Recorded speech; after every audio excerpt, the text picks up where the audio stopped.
पास red colour finish हो गया था और देन अभी मुझे रेड कलर की बहुत ज़्यादा ज़रूरत थी, तो मैंने सोचा कि नेल पॉलिश ही लगा लूँ थोड़ी सी, यानी कि आप लोगों के पास जो कोई भी चीज़ हो ना तो वो इस्तेमाल में ले आए।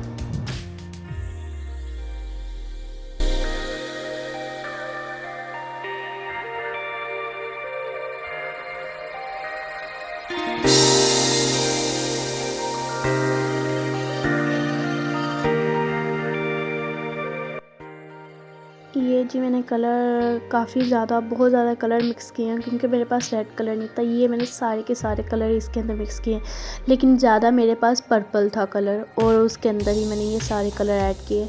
और मैंने थोड़ी सी नेल पॉलिश भी ऐड की थी क्योंकि रेड कलर थोड़ा सा देना था मुझे।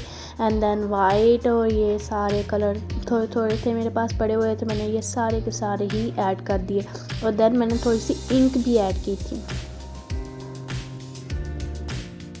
ये सारे कलर मिक्स करने के बाद ये कलर निकला, लेकिन ज़्यादातर पर्पल ही की शेड थी, लेकिन फिर भी जब मैंने लगाया था तो अच्छा लगा था मुझे। पहले नहीं था अच्छा लग रहा। ये पहले मैंने ब्लैक किया था, देन ग्रीन। मैं देख रही थी कि कौन सा कलर बेस्ट होगा, लेकिन रेड ना होने की वजह से ये सारे मैंने कलर यानी कि अप्लाई किए।